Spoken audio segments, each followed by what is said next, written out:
about 2 times the amount of passengers are connecting to Wi-Fi on flights in the Americas versus in Europe and Africa.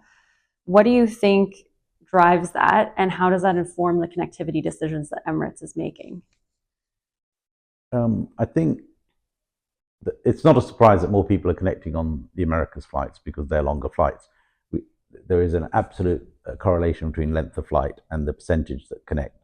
But the increase, probably the biggest increase in the number of people connecting is on the short flights. Mm-hmm. It's still low, but in percentage terms, it's grown more than anything. And I think this will be the future when everybody just naturally connects seamlessly and stays connected.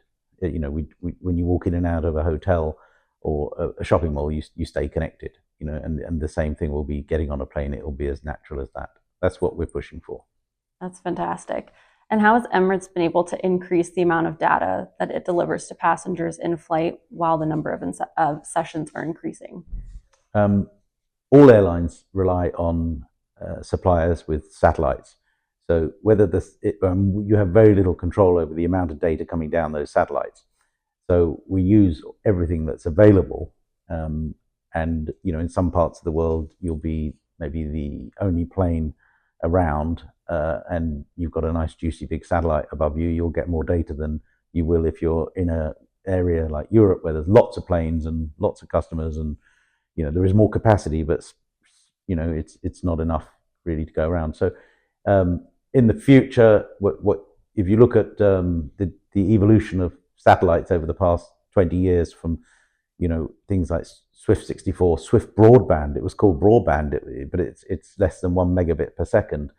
You know, but when that came out, very few houses had 128 kilobits per second. You know, that was ISDN, so it was seen as broadband. Now that's probably as you know, one person needs more than that, not a whole plane of 500 people. So, and then you know you've had KA or KU now KA.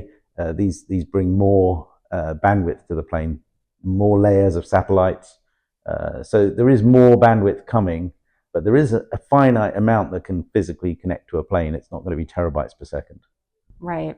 And you said the future is free Wi-Fi, and now it's free for Skywards members. So what has the response been like from passengers in the Skywards program?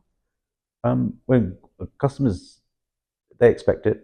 So I don't think they're jumping up and down and saying thank you because they expect it.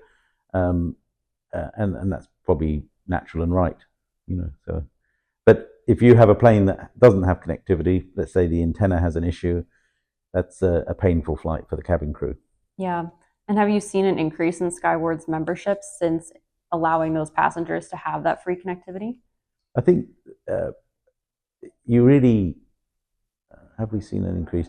I don't think you can correlate an increase to any one thing. You know, when people join a loyalty program, they might just do it for you know one flight because you know you get miles and you can spend those miles on other things other than tickets or flights, or you know you really are building up loyalty and the privileges that come with a higher tier, whether that's lounge access or you know access to other stuff like sports events that we sponsor and stuff like that. So loyalty is very complicated. Yeah. For sure, if you don't offer great service, you will see loyalty diminish. Yeah, that makes sense. Absolutely. What do you predict is the future of connectivity in this industry? I think connectivity on aircraft to meet the demands will probably be a GEO-LEO mix on aircraft, maybe one and a backup system. So LEO satellites have many benefits. GEO satellites have many benefits, and you know to say the future is going to be purely LEO or purely GEO is probably too simplistic.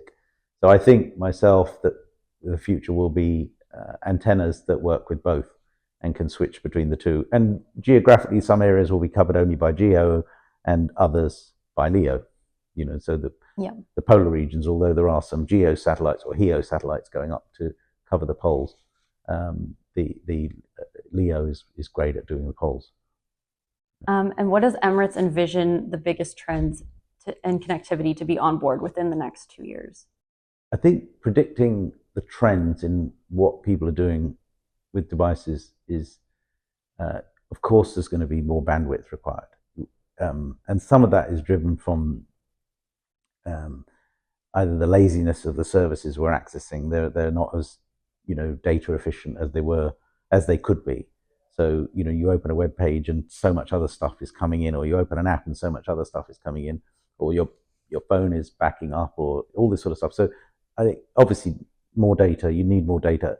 We do not know how that will resolve. In 10 years, it could be that people are fed up with being connected all the time, and you see a decline. You really can't predict it. We're still in the early ages of people walking around, fully connected, and behaviors are changing. I see, more people leaving their phones out of meetings now, or not checking their phone as often as they did probably 2 years ago. I'm not saying that's a trend, but you can't really tell what the trend will be. And arguably, the airlines could go and invest hundreds of millions of dollars on providing connectivity levels that aren't used, which could also be a folly. But I think it's risky to hope for that and not spend the money. Yeah, that's a great point. And as we kind of wrap up Apex this week, what is the biggest takeaway that you're walking away from this expo with in terms of the transformation of the air travel industry? Well, the show this week, we've been focused very much on content, and it's really good. Hollywood is back. They're making great films in the volume they were before COVID.